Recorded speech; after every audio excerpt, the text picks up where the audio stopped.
Welcome back to the KickNPost Podcast, KickNPost YouTube channel, College Football Podcast with your hosts Amal, Dave, Trey. How y'all boys doing today? Okay, brother, how are you doing, man? Fantastic, man. Great weekend of college football. Lot to go over, but figure we could start off with Miami, the Canes, defending that undefeated record down in Hard Rock Stadium. I think perennial favorite to win the ACC right now. Just kind of covering what that team looks like this year in comparison to last year. I feel like the identity has changed a lot. What do you think, Dave? Are they the best team that plays at Hard Rock Stadium? Yeah, probably. They might. Yes, probably, buddy.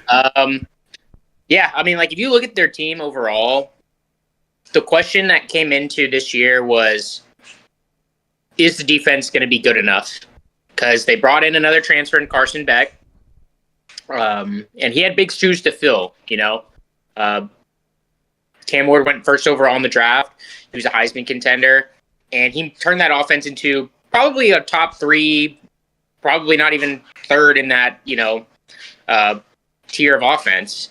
And so Beck came in with big shoes to fill, but really everybody was kind of looking at the defense like, are they going to be Swiss cheese? And Right. so far, through 4 weeks or 4 games, they've passed the test.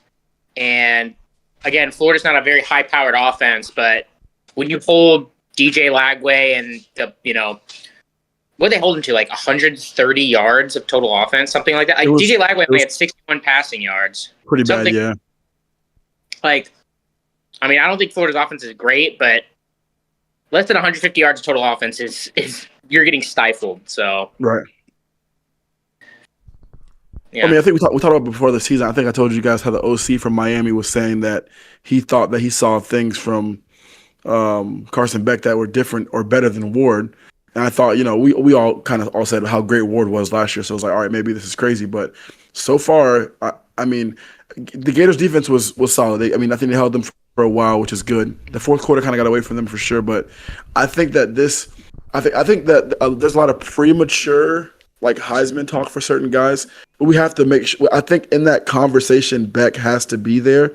Just with the wins he's had so far this year. We talked about the other day, Dave. I think you might have heard the pod, but I think early season wins, no matter where the ranking is, matters. Beating Notre Dame at home was obviously a big win, and they're now stacking wins against teams, whether they're good, whatever the program, whatever matters. I think that Beck is playing really good football right now, and the offense is good, and their receiving core is crazy young. And I think I put it in the group chat, guys. Speaking of their offense, how they had like all these recruits visiting this weekend of all these receivers, and a few guys said, "Why would you want to do that?" But Ohio State, Dave and I know we stockpile receivers. Like you want to have them there. So the culture, as people say, like why? What's the difference of Ohio State and maybe what Miami's trying to build? You stockpile these guys so like they can understand. Like Tony's going to be able to understand. All right, he probably was around with Restrepo last year with Cam Ward. He saw Restrepo did things in visits or whatever else. It's really cool to see, and hopefully we can see it with them. To keep building. I know Beck has to be a senior for sure. No, Beck's out after this year for sure. Yeah, so we'll see what they bring in. But again, we'll stay on the conversation. But the transfer portal has definitely been very beneficial for the Heisman Trophy. So I think this might be another year where we have another transfer, and maybe in the Carson Beck being a Heisman finalist or possibly a winner. I think Tony jumping out to this hot of a start this early in his career because he's a true freshman. Is impressive to put this much of a load pretty much on his plate. Jojo Trader was supposed to be the guy. I know that's what I kind of called out preseason. After a bad, I don't even know how bad the injury is. He's been struggling to get back after pretty much a tough fall in Notre Dame. He was supposed to be leading that wide receiver room. Tony stepped up big in his absence. I think they're gonna have to hit the portal again for a quarterback. Personally, their backup's not bad, but they're not in love with them, and they've stockpiled a lot of like mediocre talent that are also older behind Carson Beck. If they didn't get Carson Beck last minute this year, they would have been kind of in a kind of tough position. I feel like they're not running the ball the way they expected to run the ball. I think they'll be hitting the portal again for a guy in one of those to be funny and not to be funny at all. Out here in Pensacola, the UWF starting quarterback right now, he was a Florida commit. Is it the The blonde guy, what was his Who name? rapped the lyrics and got his his letter of intent pulled. That's not. What's his name? I don't remember his name right I now. saw We could that. I saw probably that pull it up. video. But he rapped the lyrics, got his letter pulled. He's up here in UWF right now in Pensacola, tearing it up. They're the number 3 team in D2. I could see him getting a shout from a Division I school. You know, people memory's kind of short on that kind of stuff. For sure. Miami might come calling because their backup quarterback is also from this area. So, you know, just putting some ties together might be insider info right there. They might come pull for him. Yeah, and we'll keep this pod for you sure. might need to keep this one because I might be onto something with this one. Kid's got an arm. For sure. Kid's athletic. Kid's dual threat. And probably be pretty affordable with all the baggage coming with him, so to speak. For sure. So another year with that receiving core getting older. All those young guys, if some of those guys commit, you can really build something out there in the hard route to have guys start showing up a lot more. I'm excited for what the future could hold for Miami. Question for you, Dave. I'm sure you know the answer, and Amal, you too. I don't know. When's the last transfer QB? I'm guessing maybe go back to Knicks. I'm wrong. That was there for multiple years and did really well. Because I'm blanking out. Maybe I have no answer to that, but Burrow. But Burrow's first year wasn't phenomenal in LSU. No, it wasn't phenomenal. He was playing us in the bowl game. That tells you a lot. Yeah, just give the full question. I feel like you had to think of if Beck is great this year, we go back to last year with Cam Ward, obviously Will Howard with us. When's the last time a transfer guy was there for multiple years and There's been a lot of guys. I think just some that come off the top of my head. It's I think Kyler Murray was transferred from A&M, was at Oklahoma for a few years when Baker Mayfield probably too. Field. Hurts, I think, had 2 years. Fields? Justin Fields. Fields. Yes, okay. Did Fields have 2 years at Ohio State? Yeah, he was there for I think so. It was 19. I think the COVID year that makes people forget that it was 2 because it was. Yeah. He only played 7 games or whatever it was, so you didn't really get to see him. But Miami is definitely recently. Yeah. Miami's going to be a team that's actively going to try and win or compete for a national championship every year. And I think it was, I forget who it was, maybe Barrett Sally or one of the college football guys that covers the sport, has his own pod, was saying there's 15 to 20 teams at any given year are always going to be competing for a title. Miami is one of those, that fits that every year. Yeah. They have the pockets to do it. That's partially it as well. They could just go out there and spend for the roster. Yeah, exactly. They have the money to do it. Their expectations is to compete. They're always going to be in the portal. That's no question about it. If whoever comes in after Beck, whoever they have, I don't know if it's that 6'7" dude Williams, whatever, last year. They're gonna be hunting for anybody that can lead them to that goal. So, I mean, and Beck kind of reminds me of a Will Howard almost, where. I mean, Beck came in with a lot higher pedigree in terms of how he had done at his previous school. But, if you look at a guy like him, people are going to be, Howard was kind of tossed aside at Kansas State. They kind of had Avery Johnson, who was a 4-star, highly recruited guy that committed to Kansas State. And so Kansas State was kind of you have one more year of eligibility, but we're going to give this kid some run. Just give him a chance. They were wrong. Yeah, kind of this. Yeah, and it worked out. It worked out for Ohio State. For us, yeah. Not for them so much, yeah. Fortunately, I think it was the right decision though. But same thing kind of with Carson Beck, where Georgia was kind of our offense was kind of the problem last. Georgia was saying the offense was the problem last year. Kind of cast him aside and said, we're going to run with Gunnar Stockton, or we're comfortable running with Stockton. And if you're trying to get money from us, you go somewhere else. And that's kind of how it went. And now they're contending. They're a top 5 team, and that's real. They look I would say Miami clearly looks like the best team in the ACC. I don't know. So man, I don't know that. I'm just Florida State, bro. I don't know, man. That defense, they played. I thought Florida's defense versus Bama was really impressive. I know for sure. Come on, if you say anyone else than Miami and Miami and FSU, if you've mentioned Syracuse on this podcast, I'm gonna lose my shit right now. Amal, Any team that plays Syracuse with a competent head coach that can run the ball will beat them by 21 points. I agree. I think you guys are lucky Angeli went down. And I love you guys Rob are to lucky death. Angeli went down. That offense was singing. I think this goes back to if we're going to talk about that game and just overall like the ACC picture. Yeah. I think my take on Clemson is I think they've just given up. Like I think the turnover battle, let me find that game, but if I remember correctly, I think Syracuse only had Clemson only had one turnover. Yeah. Oh, two. Okay, they had a pick from Klubnik and then Randall fumbled. But Yep.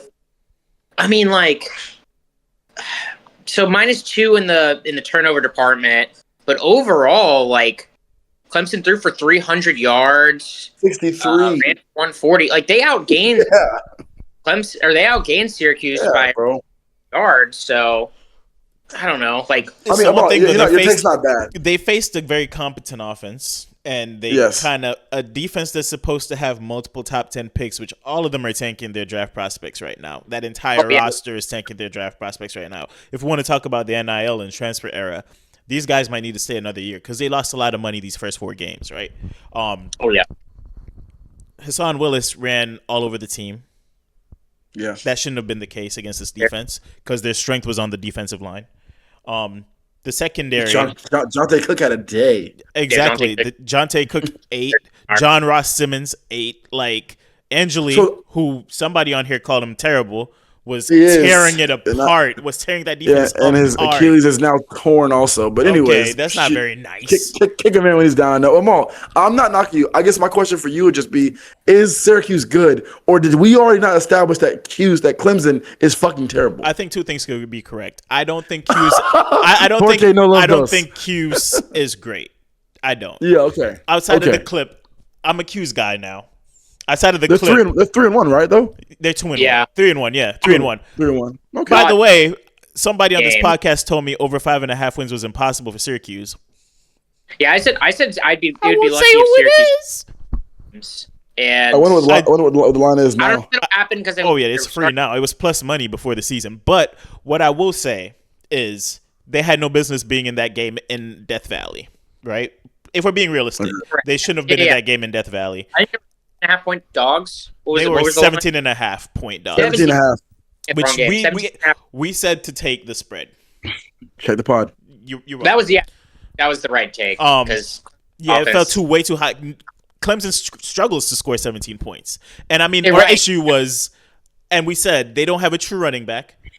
That wide receiver at running back that Dabo tried to pull, go hit the portal and get you a running back. Every team is doing that. UCF went and got Jaden Nixon. Missouri went and got Ahmad Hardy. Arizona went and got Ishmael Mahdi. Like every team that's trying to compete for something goes out and they siphon these running backs from these lower-end schools. He's so anti-NIL, bro. He's so anti-NIL that he went and it's like, I have a wide receiver that's not getting run. Let me put him at running back. He couldn't run against one of the worst run defenses in the country this weekend. That's terrible. Did you see him say that, you're tired of losing, let me go? Honestly, bro, like I saw a joke on Twitter that he might go to USF. USF's coach is not getting fired from there. He's got job security. He's going to take the Gator job. Probably. Bro, so in my opinion, wherever he goes, like if you're not going to be willing to adapt to the NIL and be in that era, you're not going to get a job. Like you're almost like, it's like not to switch sports on you guys, but like that's why Tony Bennett retired. It's why Roy Williams and Shadetsky retired. Those guys, they leave. You leave because either what you were doing it in like Duke, Coach K and Williams at Duke and UNC were doing this shit just like fucking Nick Saban was for so long in an uneven playing field. Now that it's even, Dabo, you're not sniffing the playoffs anymore. You're not getting in there and winning games. You're getting blown out. Respectfully, shout out to Rob, to a bad Q's team. And I feel like that's where the issue, in my opinion, like, bro, we're watching these guys play, and I respect the wins. At the same time, it's like, all right, bro, like let's be honest. This is not a good Q's team to lose to by 13 points. No, it's not. You want to hear a fun stat that I saw? The 2025 transfer portal ranking. So like the 2025 offseason. I'm gonna read you off the top 7 teams.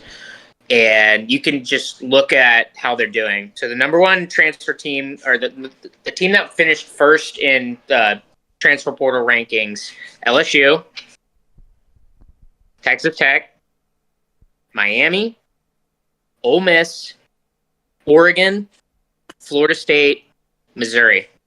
What do those 7 teams have in common? Undefeated? They're undefeated. Wow. The portal matters, and the fact that Dabo Swinney is not willing to adapt. Yes, bro. He's lost. In college sports nowadays, especially with the era we are in, it is adapt or die. It looks like Dabo is going to die by his by his sword. Yeah, exactly. For sure. I mean, if you look down the list even more, we got Auburn, who's next, who just lost to Oklahoma, who's 12. In a game they should have won, Amal, respectfully. They got robbed. They got some bad calls. Yes. But, I mean, my take holds true. That quarterback does not know how to play quarterback. He can't throw. Cam Coleman, again, that's the negative of the NIL if we want to pivot a little bit. Not to go off the topic, but Cam Coleman's going to hurt his draft stock and make an NFL team very happy in the second round if nobody figures out how to throw this man the ball. I disagree because people see the talent. It doesn't matter that like the stats. Like, people will find you if you have that talent. And I think it's pretty obvious that Cam Coleman's a first round talent.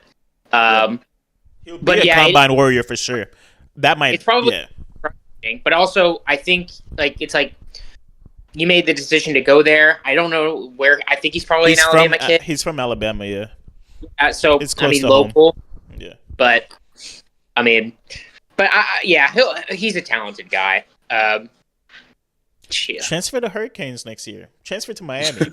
Bro, they love to throw that thing. That's all I'm saying. You can go. Yeah, you can find a home. I think the NILs we saw it benefit us last year, but ours.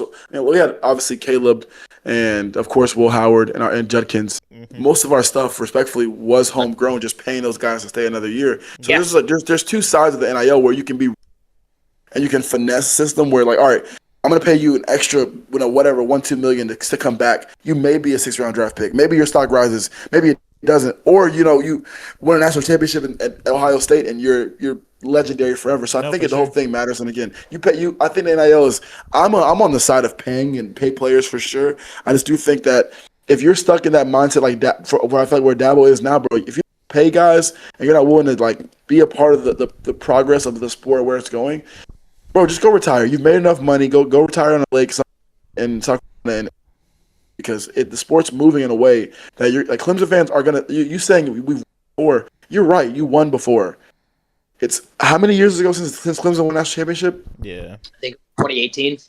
Yeah, it was the days of my boy. Who's your boy? Oh, Trevor. Yeah, your guy. Yeah. 20, I believe. Yeah, it's.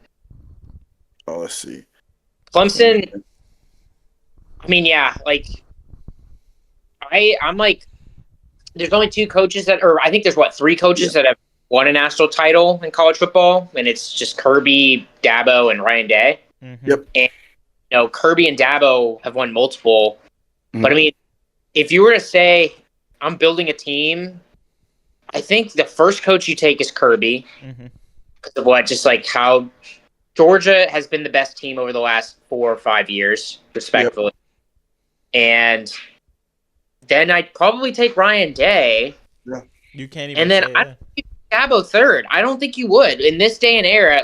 I think there are other coaches out there that you would look at and say they kind of know that being a head coach and running a program, it's more like being a GM. It's more like being some type of overseer, and you have to be, you have to have the boosters that are willing to give you the money to recruit players or go to the portal and get who you need. You have to be able to recruit. You have to oversee the team. You have to make sure, there's things that a head coach. Dan Lanning goes above him. I feel like James Franklin goes above him.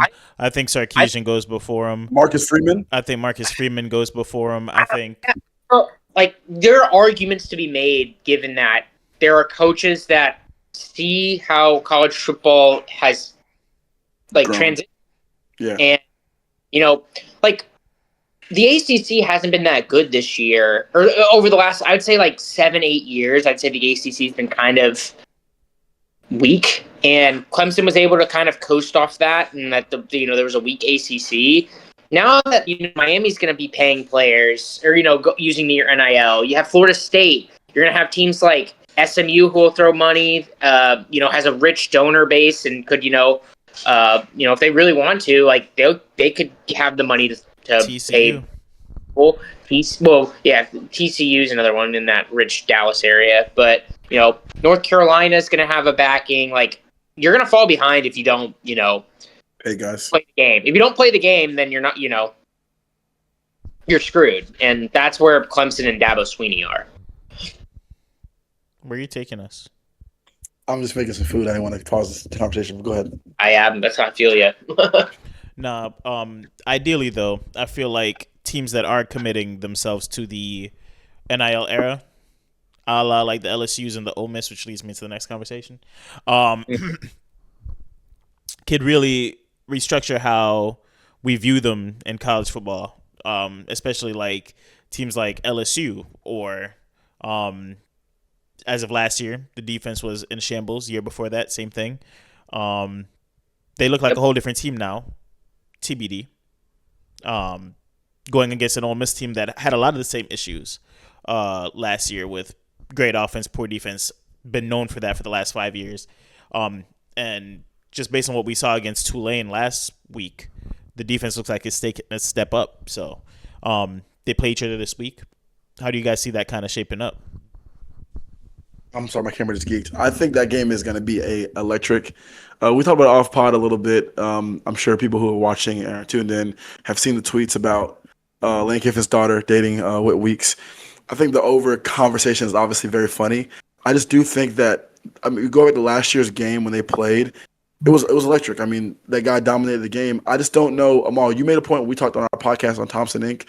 about just how good of offense LSU hasn't faced, or the lack thereof, as you said, bro. So I'm interested to see how, in my opinion, this weekend, we'll see. We'll see how good their defense really is. I praise them to go into Death Valley and win that game. I praise them on beating Florida. Even though we talk about how bad Clemson is, and we speak about that for sure, we can't. I told them all this, Dave, and I'll hear your thoughts on it if you want to later on. Even if Clemson doesn't win another 4 or 5 games, the program you play week 1 or whatever, and on the ESPN CFP board when it comes out, it'll still say Clemson, wins against Clemson in Death Valley. So I'm excited to see them happen. Again, I'm off of my sellers train a little bit. I'm hopping on the nuts bus, Amal, and I know this is going to be. I'm sure you got the odds somewhere in your thing, but I think that I think he's gone back to being the favorite. I haven't double checked recently, but okay, I know. Material was, but I think he got removed because he got hurt, so now he's going to be gone for like 3-4 weeks. But I do think that, again, I think Nussmeier can go into a miss and win a game there. I think it's how it works. My take would be, for me personally, I would say LSU wins, but I do think the obvious bet, and we can both agree on all, is I think the over for sure, bro. Yeah, I'm still questionable, like I said, on the defense. They brought in a lot of pieces. The only thing that we gave Miami credit for bringing in their pieces and bringing in a coordinator. I don't remember if LSU brought in a coordinator before the season started, but they did go out and take a lot of firepower from big-name teams and bring them there on defense. A.J. Housey was a crazy pickup from Houston. And I know like people still don't really understand like the gravity of that, to have that good of a corner join that team. It's important, especially in that secondary where they got burnt a lot. I want to side with over. I don't know what the number is, but if it's in the 60s, I'm staying away. If it's anywhere in the 50s, I'll be willing to dabble. More. And want to guess before I check? Yeah, moreover though, I want to put some stock into what Trinidad Chambliss has done since Austin Simmons went down. The true dual threat ability he's been able to show, I think, is going to bring up not a Jackson Dart-esque thing. I wouldn't say his arm is as strong as Jackson Dart, but I think he has that offense clicking at a different level that Simmons did not prior. Which honestly, I think if Simmons was there, LSU's 100% lock for me. Too young, lights too bright. So the unknown greatness of Chambliss is what you're looking for. And just not just the unknown, the fact that he's been playing college football for so long. It might not be at the FBS level completely because Ferris State, but if we look at some of these guys that have been spending years developing, the ability to process. Again, we talked about being grown men in a sport full of younger men. He's a bit older. He was playing football. This is not his freshman year. He's not 19 like Simmons, right? So that's important, especially from a processing standpoint, from an athleticism standpoint, being back there in the pocket. I think I'm siding with Ole Miss the more I think about it. Okay. Because I think they still have a lot of those weapons that our boy out there likes to utilize, and I think he's a great offensive mind. I think it's really going to put that LSU defense to the test. Okay. What is the line, by the way? I don't know if y'all got 54 and a half. Yeah, 54 and a half. I think it's at a good spot. I'd probably tease it to 48 and a half, but I like 54 and a half.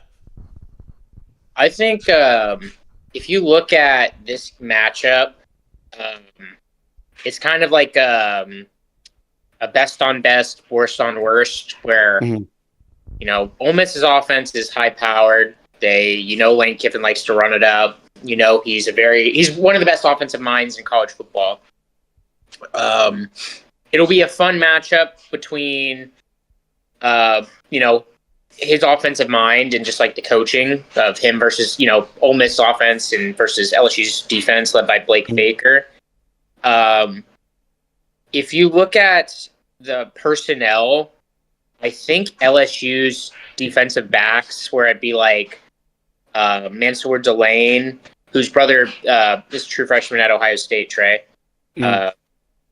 and Halsey and Pickett and all their secondary is very good. Like their secondary is going to be, I feel like a few years from now, where you look back and it's like that picture of it's like Marvin Harrison Jr., Jackson Smith. Yeah. Like that's going to be this LSU secondary where you're going to be like, holy cow! Like they had all these guys on one team. They're going to have a lot of first round picks. They're going to have a lot of future pros, and I give LSU the edge in that best on best of that LSU defense versus the Ole Miss offense because of that personnel. However, I'm with you, Amal, and you've been harping this all year of that LSU's offense hasn't proven anything. Caden Durham's a really good running back. I remember watching him at Duncanville in the high school state championships and being like, wow, this kid's really good. And even last year as a true freshman, he was really good. They haven't been able to run the ball that effectively, it seems like. Like they were able to ice the game against Florida, but throughout the rest of that game, they really weren't doing anything of note. I kind of am trending towards LSU as winning this game because of that, and it pains me to say that because I hate LSU. As they're really good, and they've been over the last 20-25 years they've been a top 5 program, and this is why Garrett Nussmeier came back. This is why they had a lot of senior leaders, and if that offense picks it up together, they could win the national championship this year. And I see why Lee Corso, the godfather of college football, picked them at the beginning of the year. Yeah. So, got a question for you guys, I guess. Is this a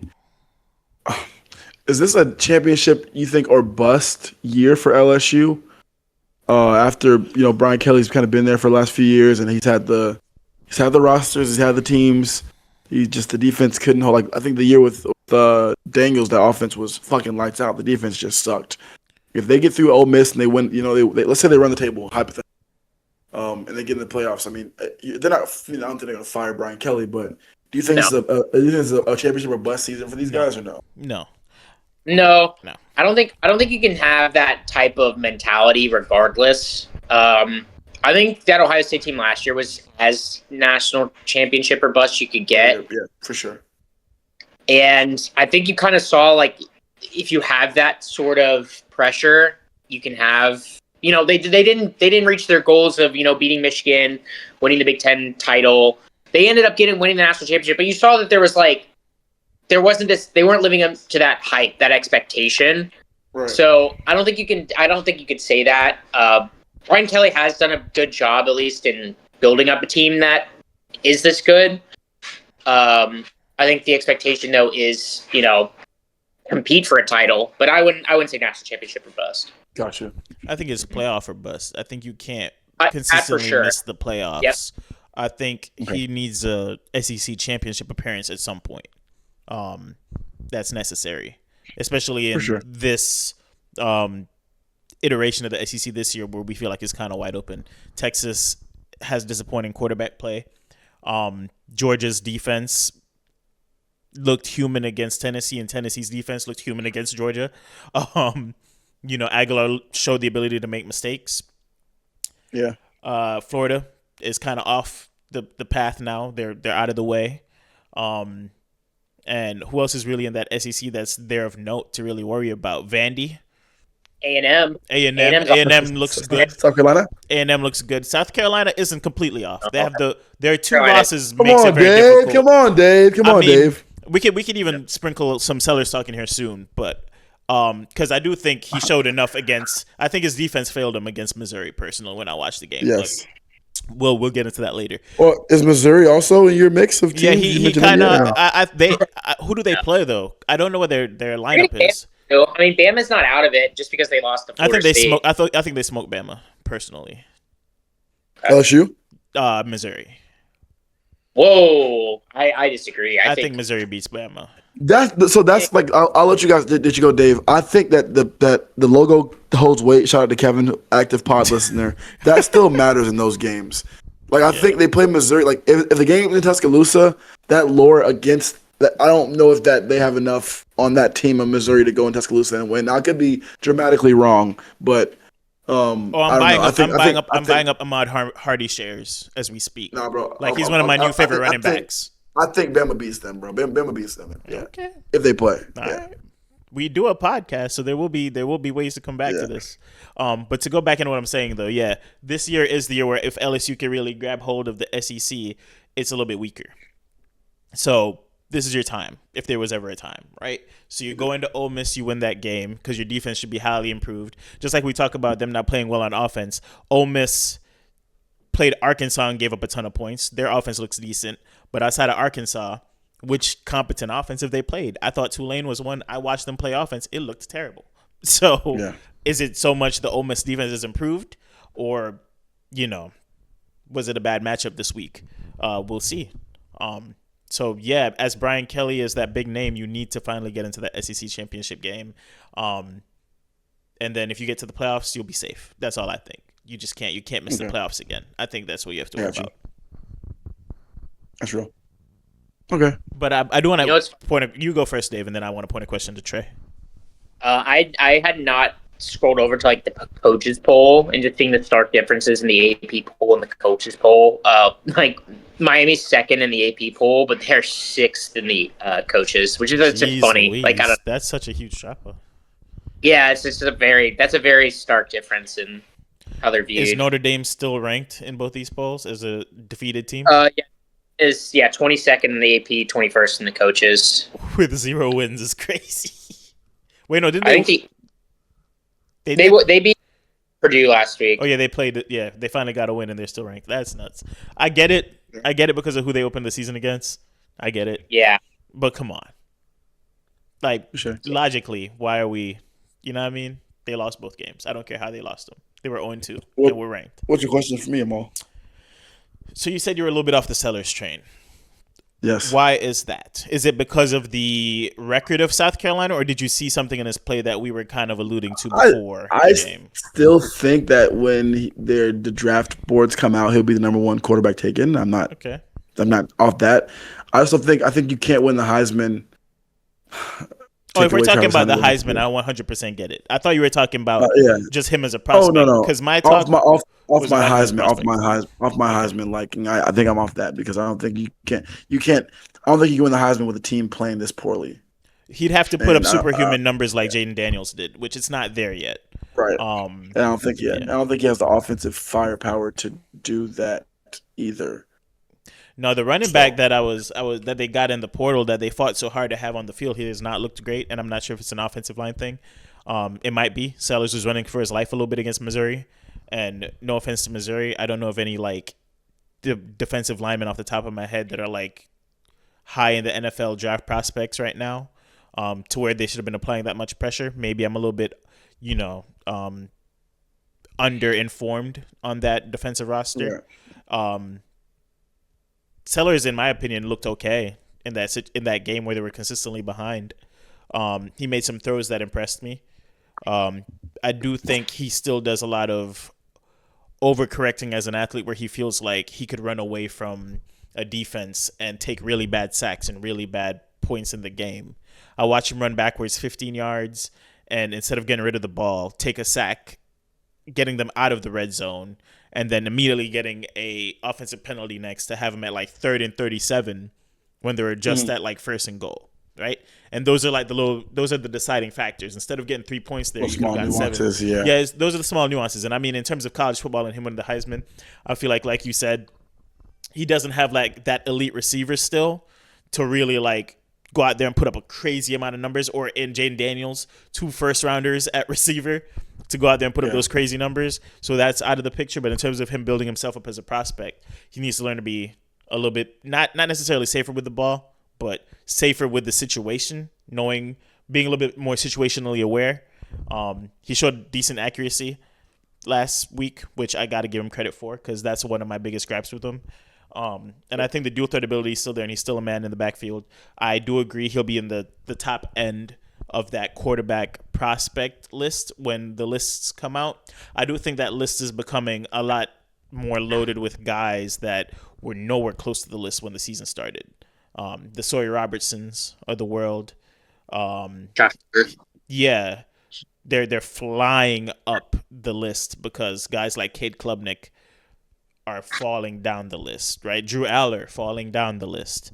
Guys like that. Yeah. I mean, if you look at just like, I think it's like the top 6 Heisman odds guys of like, Nussmeier's kind of underperformed or underachieved, but like Arch, Klubnik, Sellers, Lagway, like those guys have all just fallen off a huge cliff in terms of like where their expectations were and how they're playing.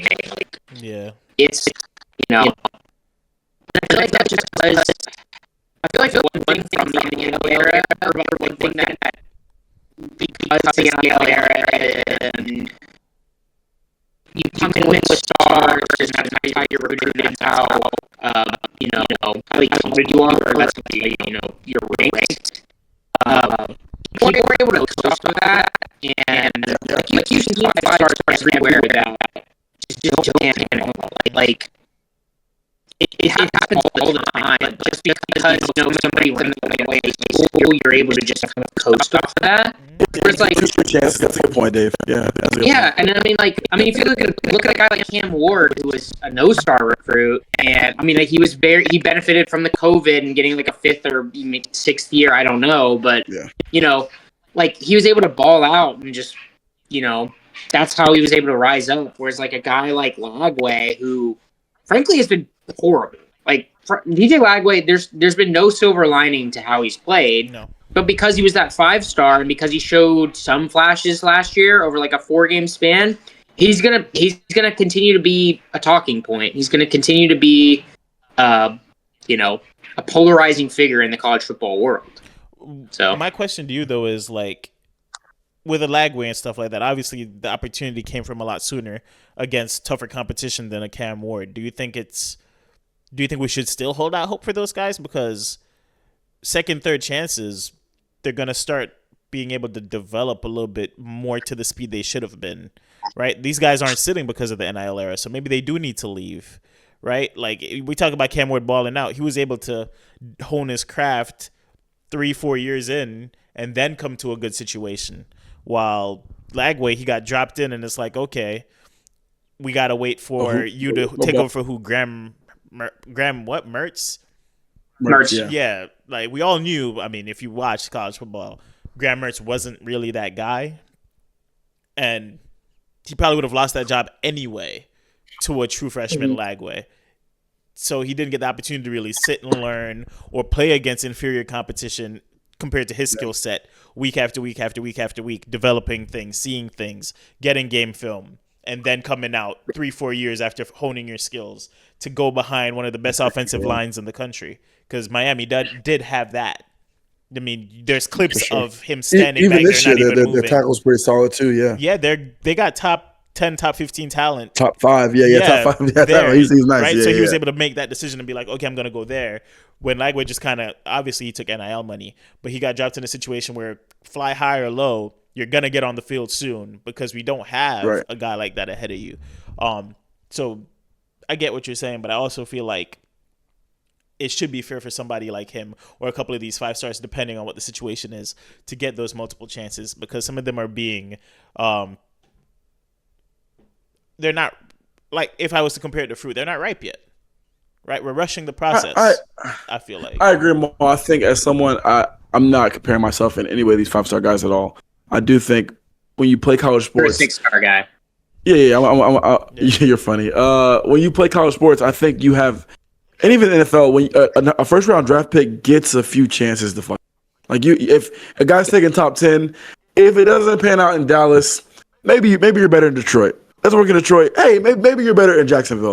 5-star guys are the same thing. What I think I dislike about it as a former college athlete is the guys like, if Cam Ward doesn't get it at Washington State, he's never getting to the NFL. Respectfully. Yeah. Yep. Like if Will Howard doesn't go to, I mean, we'll see what happens with him playing just now. Like, if he doesn't go to Ohio State, is he being drafted in whatever? Like, so I think it just sucks because the guys that are like that can really ball, who go to these lower schools, and then them using, for me, the two sides of NIL, the good, I guess good and good, the low star guys who have to go to Washington State and shout out North Texas and Fresno State, whatever, and then go from there to a bigger bag, and then they max their potential out like Cam Ward did, or they win a natty like Will Howard did. It's awesome. Then you have the other guys on the other side that's good, that, like, I know he's the Mahomes type is whatever, but I think Rayola's playing pretty good, okay, football at Nebraska right now. I don't think he's awful by any means, but I mean, okay. I think, but again, he's a 5-star guy that this is the guy they wanted, and you're here for 2 years now. Now you'll be a third season. We'll see what happens next year with him, but like, there's that side of it, and like, hopefully it balances out, but I just don't know really how it would be able to, because you're always going to have, we said, those 5-star guys. You mentioned the guy from Florida that said the N-word. Like, if he gets a shot next year playing at a Power 5 school, you were a former 5-star that said nigga, and now they're going to give you another shot because you are a 5-star. Like, again, a 0-star white QB, no offense, Dave, if you're a 0-star from Satellite Beach, Florida, and you say nigga somewhere, you're not touching a Power 5 campus. And that's it is what it is. Intramural flag football, right? Champion, sure. Probably. That's how society is, though. Like, if you have money, or if you have some sort of status, privilege or something like that, yeah, you get away. You're able to get away with things. I mean, look at all these politicians and all these rich people that can do whatever they do. That's just how society is. But yeah, I mean, like you said, like, it's a good thing that NIL is a part of college sports now, because people get overlooked all the time. Right. I like to think of, like, Anthony Davis. He wasn't overlooked, but he was like 6'2", 6'3" his like sophomore, junior year. Yeah. Then he grew like 8 inches. And it was like, like things like that. Like, I'm not saying like people grow 8 inches like overnight. Like, that's one rare case, but right. People get bigger. People grow into their bodies. People don't get noticed at camps where others do, and people, you work your ass off, and you grind, you'll find a way to you will eventually get noticed. And that's what the good thing about NIL is. And that's why, like, Ismail Mahdi, like you said, Amal, he's now at Arizona. Ahmad Hardy went from ULM to Missouri, and now he's like second in the nation in rushing yards. Like, it's important. You will get, if you work your tail off, you will get they will find you. Rewarded, for sure. You'll get rewarded, and you'll get paid, which is the good thing about college sports now is, No, the NIL has been really big for it, and I think it's been a like you said, a gift and a curse. But I think more than anything, for a lot of the guys who understand the importance of it, it's benefited them tremendously, and benefited those teams. Like you said, you listed the guys who were very active in the portal this offseason, and all of them are almost ranked in that window that they were in terms of portal acquisition. So great for college football, great for the product in general. Excited for the week. Sure. And I do think we got to get back on and do some picks. I do. For sure. I'm sure I'm going to do that later in the week. Yeah, I think we should get back on and make some picks for the weekend. And I think Dave should join us if he's down. I think it'll be a good time. I'll try and get on. Yeah. On Thompson and Pincus Inc. For that one. Thompson loves pink. Oh, okay. Whoa. Sorry. Whoa there. Last thing I asked you, forget the rankings. I would like to hear you guys' top 5 teams in the country right now. Okay. Your rankings, each one of you. Who do you like? So I went over this earlier. I got into a debate with some of the people in the college football fantasy league we play in, and who all formerly played in. I ranked my top 5 most deserving teams. Like, who, if the season ended today and I was to pick the top 5 off of just resume, my top 5 was Oklahoma, because they have the 2 best wins in the country. Like, their 2 wins are the best. Yeah. Okay. Georgia, because they went into Tennessee and beat them. Miami has played 2, at least teams with high-ish expectations, but, beat them. And then I think I had Ohio State and LSU. Those were my top. LSU, then Ohio State. Now, from the eye test, I would say right now, Oregon has looked the best. They haven't played anybody, but overall, I think Oregon looks the best. They beat Penn State. Yeah. I'm going to put Ohio State up there because their defense is really good. I'm going to put Georgia up there because although the thing, well, you mentioned it, Amal, that like Georgia's defense struggled against Tennessee and gave up a lot of points. But the thing that makes a good team, what makes the difference between a good team and a great team is being able to, when things aren't going right, able to find a way. And, their offense put up 38 points in regulation. I have a bit of a rant. That's something that I would not. I have a bit of a rant too on that one. Did you guys watch the game? Yeah. I was in the first half and the end of the game. I didn't see the third quarter. Brazel, or whoever that wide receiver was, bailed out Aguilar on like 3 throws. He threw like 60-40 balls, and one of them I'd argue was OPI, and that was 14 of the points there. That was the Georgia Tennessee game. Yeah, like the second one that was a deep one was once. I don't know, the other one was twice. Go watch it out. Like, go watch it. Those balls were not 50-50 balls. The one was OPI for sure. I agree. The first one, he threw it up. I was like, that looks like a pick. And then the DB misread the ball, and Brazel came down with it. Like, I get it.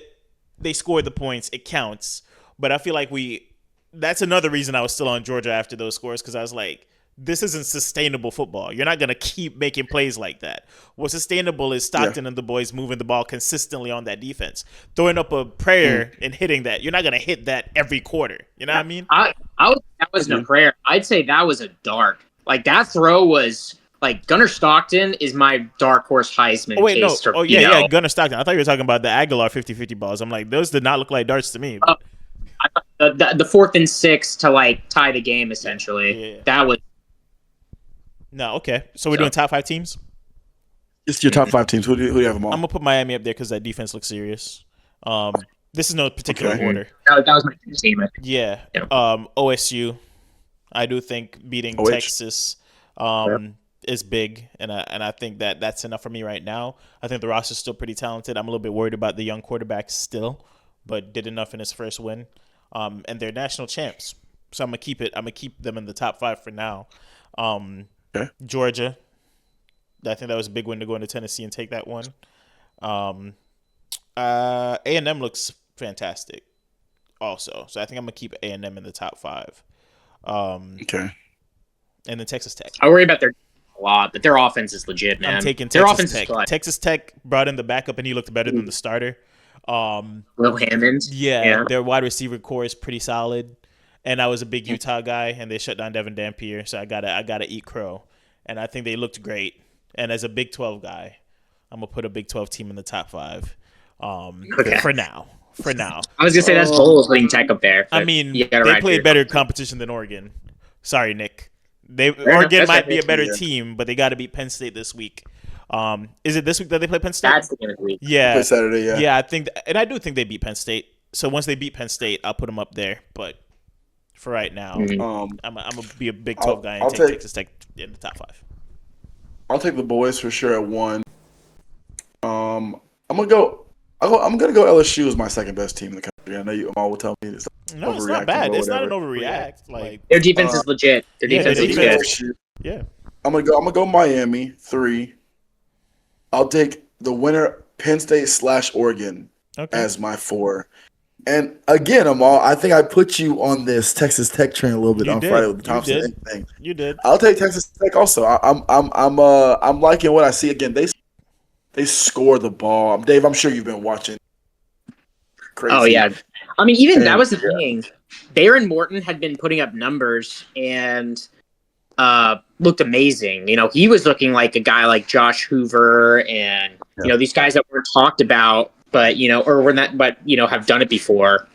And yeah, that backup came in and just was lights out. He looked Spinning way the better. ball. He looked way better. I'm sorry. Yeah, Like He that was spinning offense the really ball, got bro. off the ground when he got in there. Yeah.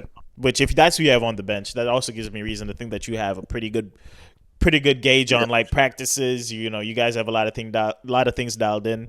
And even though Utah doesn't have like that dominating wide receiver necessarily, Devon Dampier, maybe I was overhyped on him. I still don't think so. I still think he's a pretty good dual threat quarterback. Just stifled by that defense. And like Dave said, we don't usually associate defense with certain teams. Texas Tech went in the portal and paid for guys. UCF's best defensive lineman, interior defensive lineman, he transferred out to go to Texas Tech for a bag. They retooled the linebackers. They retooled the secondary. So that defense is legitimate now. And I think they should be favorites to win the Big 12 after what they showed out there. Because the rest of the Big 12 is like questionable for sure. Especially on the defensive side. So now you put me on the Texas Tech, but I'm on the Red Raiders wagon now, man. I'm with them. Any closing thoughts, guys? Sneaky team. I want to see what they do. Indiana looks like they're on a little. well, that's Fernando Mendoza. Their quarterback is the Cal favorite to win the quarterback from Heisman. last year, The odds, according to Against ESPN's odds. I don't Well, think he they- wins it. I don't love Indiana. Even Come on, though they if thrashed Illinois, I don't care. Good. I mean, I think Illinois were frauds. Yeah. Yeah, I agree. They play Iowa Saturday, and they'll play Oregon 2 weeks from that. I think Oregon blows Michigan them out State. the water. Michigan State, UCLA, at Maryland, at Penn State, and then they end the season with Wisconsin and Purdue. If they can somehow, some way beat Oregon and Penn State, he's a Heisman. He's a Heisman They lose winner. they lose those 2 games, but you're right. If they do that, he will be a trophy's Heisman. Yeah, but I don't see it personally. Maybe I'm For a sure. hater, but yeah, I think it was more we were overhyped on what Illinois did compared to what Indiana is. So, but we'll see. We'll see. Yeah. You gave your sneaky team. Do you have a sneaky team, Dave? Outside of the Astros who are playing right now? Sneaky team. I still think Tennessee's a really good team. I think they were my sneaky team, and I'm going to stick with them just because they lost to Georgia, who's like a top 3 team, and has been the best team over the last 5 seasons. I'm going to pick them still. They're my dark horse of the SEC. I don't think they'll win the SEC. Losing at home to Georgia, it's kind of a lot, but they have I think their schedule is pretty easy or pretty manageable for an SEC schedule, and I think they're pretty good. I think Joey Aguilar showed, at least he can put up 38 points on Georgia in regulation. Yeah. So He can ball. He did Yeah, spin the ball. pretty well. lose early, win late. I mean, Yeah, that is whatever. very You're gonna be important. fine. Yeah. I don't know if this could count under the radar. Actually, I'm gonna go out a little bit off left field right here. I don't know what Vandy's record is, but if they can finish the season undefeated, 4-0. I know. But I mean, I don't know what their schedule is going forward. I don't know who they have got to you. dodge. But if they're playing got you. Bama again, I think that's a winnable game for them. they do. I think I do think they played Bama in Got Tuscaloosa. I think I thought they played them in Tuscaloosa. No, they played them in Vandy last year because they played them in Nashville last year. Yeah, they did. But Vandy, if it's like Kentucky, Bama, those type of guys, they could run the table. They play Florida. They have a 4-week stretch, brother. They play this week. Then they play at Alabama, versus LSU, versus Missouri, at Texas, versus Auburn, versus Kentucky, and then at Tennessee. That is a tough run. They go undefeated. God bless them. Yeah, if they go undefeated, that's a tough run. But if they even make it out of there with 2 losses, they're a playoff team, probably. Yeah, if they make it out of there with 2 losses, with how people still view Texas, depending where Texas is at that point, we're gonna really see the check of the. I think UF could beat Texas low key. All right, man. This has been the College Football Podcast. This has been the College Football Podcast, man. Y'all be good, man. Yeah, y'all have a good one. I appreciate y'all tuning in. We'll catch y'all on the next one. Peace.